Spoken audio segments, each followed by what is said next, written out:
수업 이어서 하겠습니다. 자, 전 동영상에서 감열, 감량 및 유기물 중량 분석 여기까지 했죠.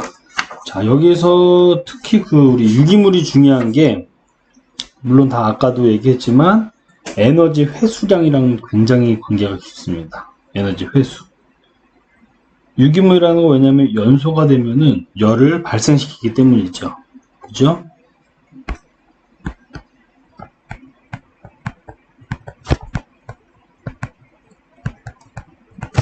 이러다 보니까 에너지 회수. 유기물은 연소가 되면 열을 발생한다. 이게 이제 에너지 회수량도 굉장히 관련이 깊은 거예요. 그래가지고 유기물 중량법 유기물을 중량법으로 분석하는데 굉장히 중요합니다, 여러분. 자, 그리고 그 다음에 이제 우리 앞에서 계속 했던 얘기예요. 수분 함량, 회분 함량, 가연분 함량. 회분 함량이 위에 강열 감량입니다. 강열 감량. 재라고 보시면 돼요. 다 타고 남은 재. 그냥 제일 마지막까지 날아가지도 않고 휘발도 안 되고 그냥 숯덩어리. 뭐 요 정도 생각하시면 됩니다. 자, 그러면 삼성분, 수분 함량, 회분 함량, 가연분 함량. 자, 우리가 이 세 개를 삼성분이라고 하죠. 근데 삼성분이라는 거는 대략적으로만 알아도 소각로를 어떤 기준으로 설계할 것인가 대충 예측이 됩니다. 그래서 이 앞에 측정한 수분 함량이라든가 회분 함량과 또 역으로 가연분의 함량 이런 것을 우리는 각 폐기물들이 어떤 값을 보여주는지 미리 좀 알 필요가 있어요. 그래서 옆에다가 이제 해놓은 거죠. 음식물 쓰레기 같은 경우는 수분 함량이 70, 회분이 5, 가연분이 25. 이 세 가지를 다 측정을 하는 건 아니고요. 여기 보시면은 수분 함량 쉽게 구할 수 있죠. 수분이 있고 없고를 무게차로, 수분이 날아갈 수 있는 무게차로 측정, 회분 함량 다 날아간 재니까 유기물도 다 태워서 날아가는 겁니다. 굉장히 고온에서 600도씨에서 하는 거예요. 이 세 가지를 다 합하면 100이거든요, 여러분. 이 둘 중에, 셋 중에 두 개, 또는 이거 두 개. 뭐든지 두 개만 측정을 하면은 하나를 알 수 있죠? 그래서 보통 우리가 가열하고 중량법이 손쉽기 때문에 수분 함량과 회분 함량을 측정을 하고 가연분 함량은 100에서 뺀 비율로 우리가 이렇게 예측을 합니다. 자, 음식물 같은 경우 수분 함량 70, 회분 함량 5, 가연분 함량이 25였어요. 그리고 또 다른 거를 보면은 종이, 나무 이런 것들은 수분 함량이 20, 나무 20, 회분 15, 1.5, 가연분이 78.5 이렇게 되네요. 자, 어쨌든 이 3성분을 측정만 해도 3성분만 제대로 측정을 해도 발열량을 예측할 수 있고요.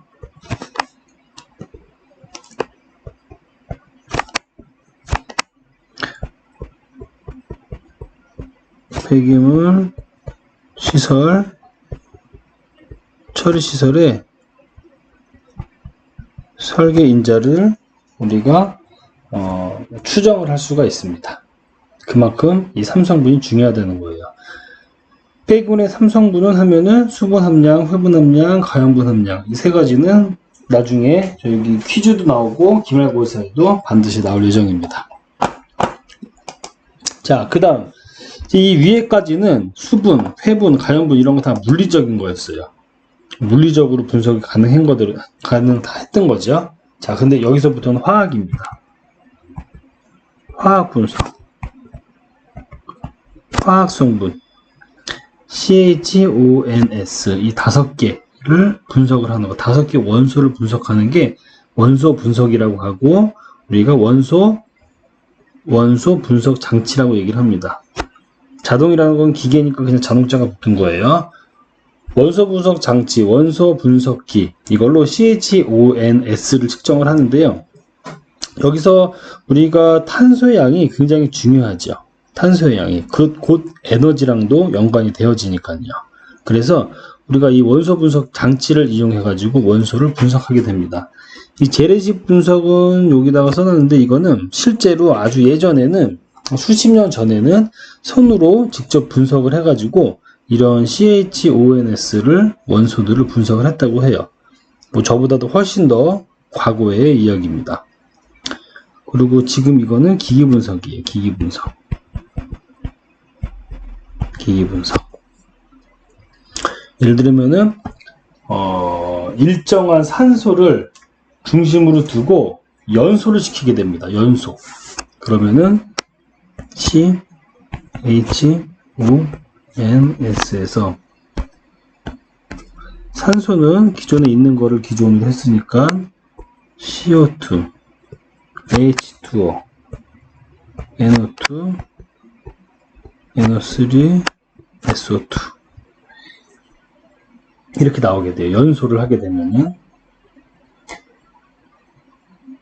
그럼 이렇게 나온 가스들을 어떤 필터라고 생각하시면 될 거예요. 필터. 정확히는 뭐 필터 같은 거는 아닌데 흡수할 수 있는 흡수관이 있습니다. 이런 것들이 이제 흡수관들인 거예요. 흡수관들. 여기 충전물질들이 들어있어요. 충전물들이 들어있는데 이 충진물에 이 가스들이 흘러가면서 흐름의 차이가 발생해요. 흐름의 차이. 이게 어떤 필터라고 얘기하지 않고 뭐 흡수관이라고 할게요. 흡수관을 통과하면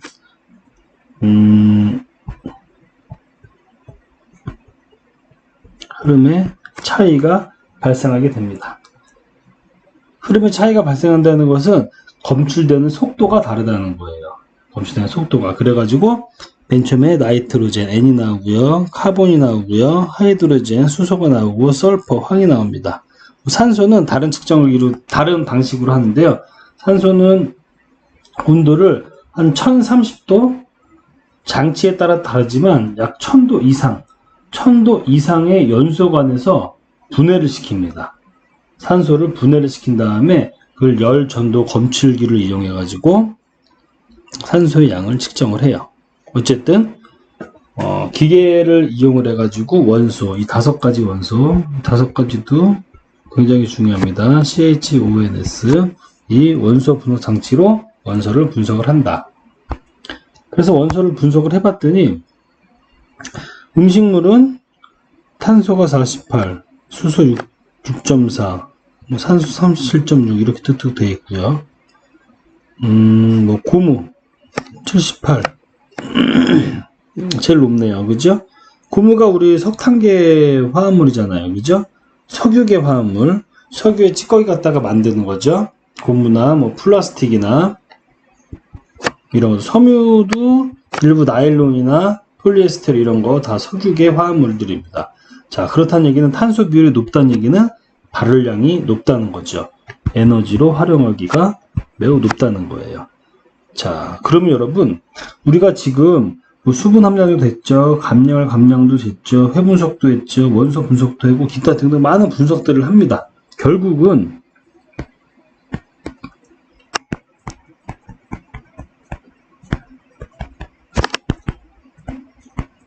폐기물 처리 또는 폐기물의 재이용 또는 폐기물의 활용 극대화시키기 위해서죠. 극대화. 그죠?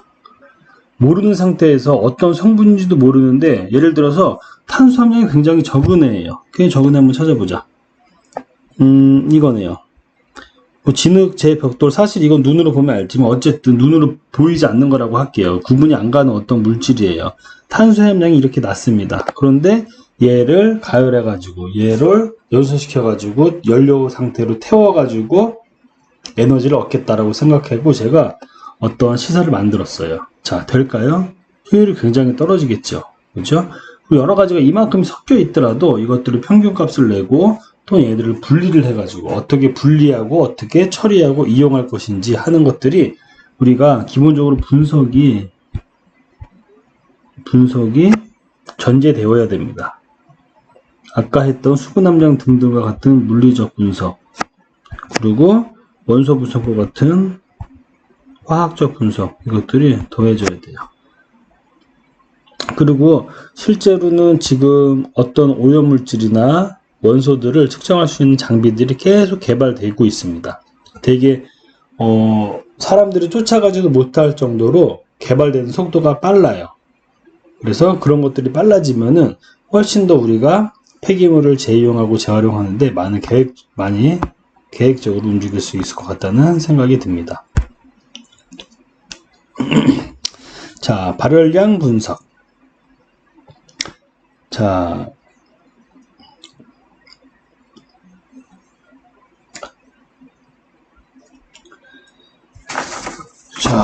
발열량입니다. 발열량.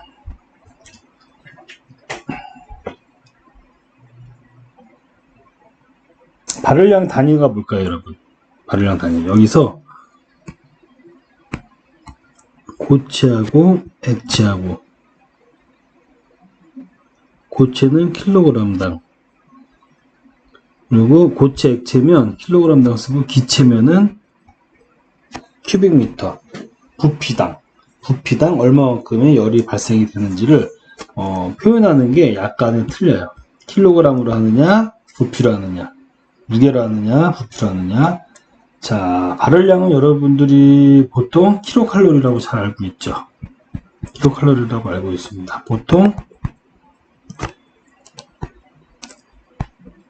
킬로칼로리하고 어떤 데서는 뭐 킬로줄 이렇게도 써요. 이게 환산이 아마 약 0.2배 정도 차이가 날 거예요. 0.2배 정도 차이 나는데, 대부분 저도 이제 환산할 수 있는 여러 가지 우리가 그 공학적 계산기를 사용한다든지 이렇게 해가지고 환산을 해서 편하게 사용을 하시면 될 겁니다. 자, 발열량에는 보면은 고위 발열량이라는 게 있고요, 저위 발열량이라는 게 있습니다. 고위 발열량 한번 보면은 연소에 의하여 생성된 모든 수분이 응축했을 때의 발열량. 다시 말하면 단열 발열량계로서 측정한 값이 이 값에 해당된다. 단열 발열계요. 제가 이 발음이 되게 안 되네요. 지금 단열 발열량계. 자, 이걸로 측정한 값이 이 값에 해당합니다. 자, 저희 발열량 한번 보고 차이를 볼게요. 자, 고위 발열량으로부터 응축 자멸을 뺀 거, 즉 수분을 뺀 거예요. 수분. 보통 수분이 어떻게 됩니까? 열을 빼앗아간다. 흡열 반응이잖아요, 여러분. 흡열 반응. 그죠? 수분이 있으면 흡열 반응이기 때문에 수분이 날아가면서 주위에 있던 이 열들을 같이 뺏어서 날아갑니다. 자, 수분에 의한 것들을 우리가 무시하고 한 게 고위 발열량이고요. 수분의 역할을, 수분에 의해서 빼앗아간 열을 생각해가지고 식에다가 넣어서 빼준 게 저위 발열량입니다. 그래가지고 음식물 쓰레기 같은 경우는 예를 들면은 음식물, 그냥 예를 들어 볼게요. 음식물 쓰레기 같은 경우는 고위 발열량이 한 4,000 정도가 돼요. 근데 수분 함량이 어느 정도 돼요? 보통 70에서 80%가 수분 함량입니다. 그러면 이만큼의 수분이 많이 날아가면은 그만큼 열도 많이 빼앗아가겠죠. 즉, 저위 발열량은 굉장히 낮아요. 뭐 300에서 500, 한 10% 정도밖에 안 되는 겁니다. 어쩔 때 마이너스 값도 나타내요. 자, 고위 발열량, 저위 발열량. 수분에 의해서 열이 빼앗아가는 것을 적용하고 안 적용하고의 차이라고 보시면 됩니다. 자, 그리고 발열량을 분석하는 방법이 크게 보면 추정식이라는 게 있고요.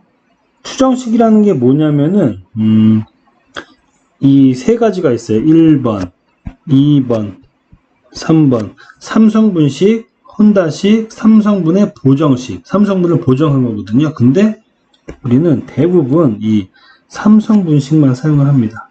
이것만 알고 계시면 돼요. 삼성분식.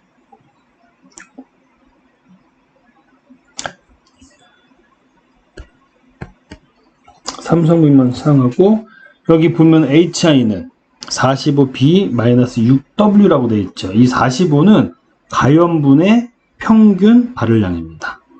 가연분의 평균 발열량.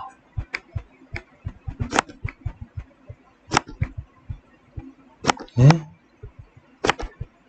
평균 발열량. 이 식은 우리가 경험적으로 다 해서 만들어진 거기 때문에 어떻게 보면은 이제 암기를 해야 되는 거죠. 근데 암기를 하실 필요 없고 제가 나중에 문제를 풀게 되면은 주어 드릴 겁니다. 그리고 이제 B가 뭐냐면은 가연분의 함량이에요. B는 가연분의 함량. B는 가연분의 함량이고, 자, 그 W는 수분 함량입니다. 가연분, 수분. 그래가지고 가연분과 수분 이걸 알면은 우리가 추정에 의해서 발열량을 알 수가 있는 거죠. 자, 그 다음은 간단히 그냥 참고로 보시면 됩니다.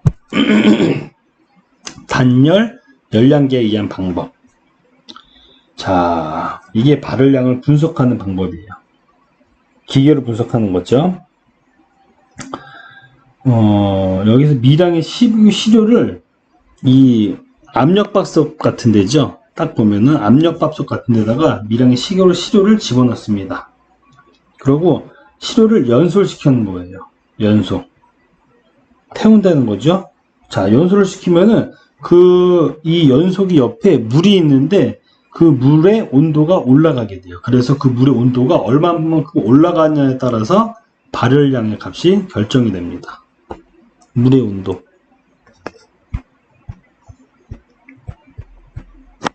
온도 측정. 이게 발열량을 결정합니다. 왜냐면 이 시료를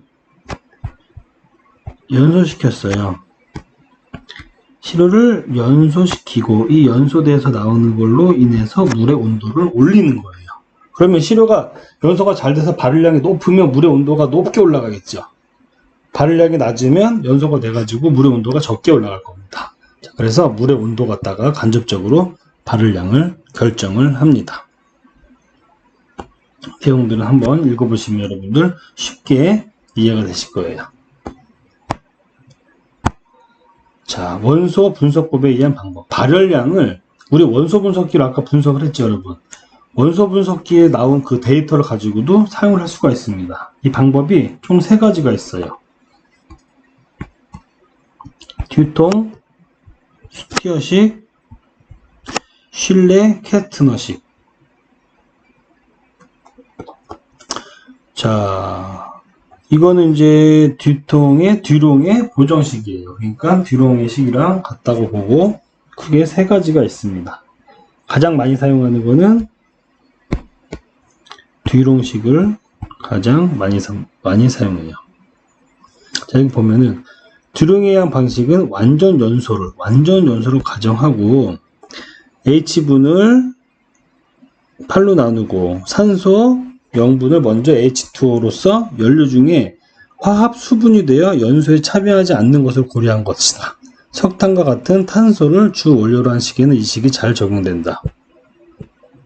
자, 완전 연소를 가정해서 하는 거니까 우리가 일반적으로 듀롱 방식을 가장 많이 사용합니다. 근데 우리가 원소 분석기를 이용해 가지고 발열량을 계산을 하는 것보다는 위에서 나는 삼성 분식을 이용해 가지고 추정해서 측정을 하는 게 현장에서는 훨씬 많이 사용을 해요. 이것도 그냥 참고로만 알고 계세요, 여러분. 이거를 저희가 시험에서 다루거나 그렇게 하지는 이제 않을 겁니다. 참고용. 자, 그리고 발열량을 분석한 거예요. 원소 분석으로 분석하면은 이런 식으로 각각의 물질들의 발열량들이 측정이 되고 우리가 알 수가 있습니다. K 줄로 나왔잖아요. 이 줄을 잠시만요. 자, 줄을 킬로칼로리로 우리가 환산을 해서도 볼 수 있습니다. 자, 여기까지 하고 다음 동영상으로 넘어갈게요.